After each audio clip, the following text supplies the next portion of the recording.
नमस्कार मु S.N.Behera आपण मानकु S.N.Behera ओडिया यूट्यूब चैनल को स्वागत करुच्ची।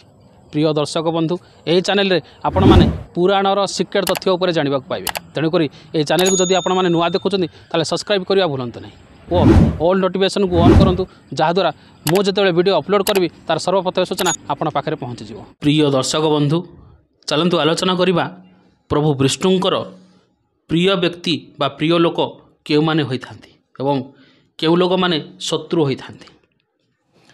सुजन ब्राह्मण महापापरु निर्माल्य सेवन करने द्वारा मुक्ति पाइथिला। से वैकुंठ को जाई प्रभु नारायण को दर्शन करी हाथ जोड़ी कहिला, हे प्रभु दयासागर आपणकर दर्शन पाई आज मु मानव जीवन रु निस्तरिली।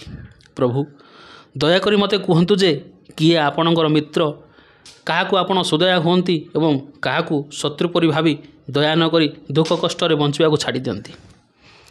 या शुणी प्रभु कमललोचन हसी हसी कहिले, हे विप्र शुण ताहले से गूढ़ रहस्यमय कथा। जे लोक सबु जीव को दया करे अहंकार गुण को छाड़ी जे दया प्रदर्शन करे से मोर मित्र होता है। मोर भक्ति भाव जे पुण्य कर्म करे मते प्रथमे मिष्टान दे शेष जी सेवन करे से व्यक्ति मोर प्रिय अटे। जो व्यक्ति मान अपमान को दुई को समान भाव में देखे हिंसा छाड़ी जे हृदय रे दया करे एहीपरि व्यक्ति मो उपरे मु सेमान को प्रसन्न हुए एवं मित्र परि तांक सांगरे थाए।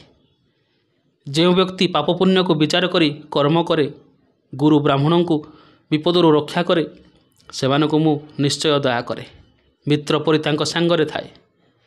जो जन सर्वदा सत्य वचन कहे शरण पशिला लोक को रक्षा करे ताठारे मोर मन रही थाए। अभाव रे चलुथिबा व्यक्ति जेबे दान करे दिन राति मो पादरे ध्यान करे एहीपरि व्यक्तिर संग मु केबे छाड़े नहीं।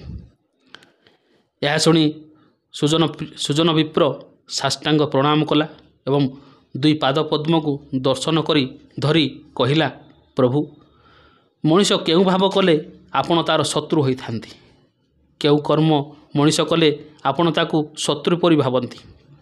ए अधम ठारे दया करंतु दया करी कहंतु।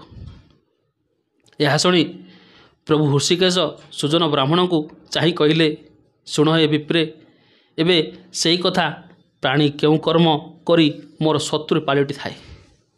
जो व्यक्ति मते भक्ति भाव में पूजा न करे नहीं ताठारे मु रुष्ट होता है।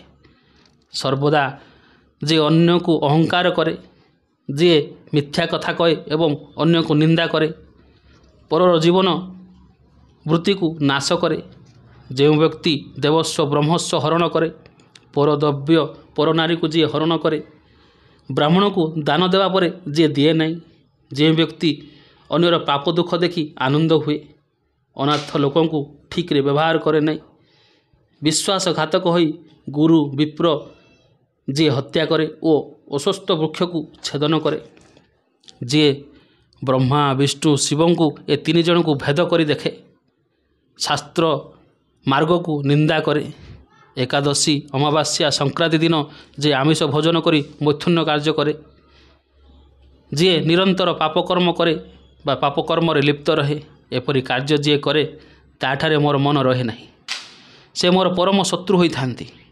एपरि कथा कही प्रभु नारायण अंतर्ध्यान हेले। प्रिय दर्शक बंधु एथिला प्रभु विष्णुंकर प्रिय और अप्रिय व्यक्ति माने को विषय वर्णना। यह पद्म पुराणर 49 अध्याय वर्णना अच्छी से किसी कहली एथिरे जदि मोर त्रुटि रहिला तेबे क्षमा करेंगे। ये चैनल को जदि आपण मैंने नुआ देखुं ताले सब्सक्राइब करी ऑल नोटिफिकेशन को ऑन करूँ जहाँद्वारा मु अपलोड करुवा प्रत्येक वीडियो सूचना आपण पाखे प्रथमे पहुँची जीव। ए वीडियो गोटे लाइक करूँ और निज सांगसाथी मध्य शेयर करूँ।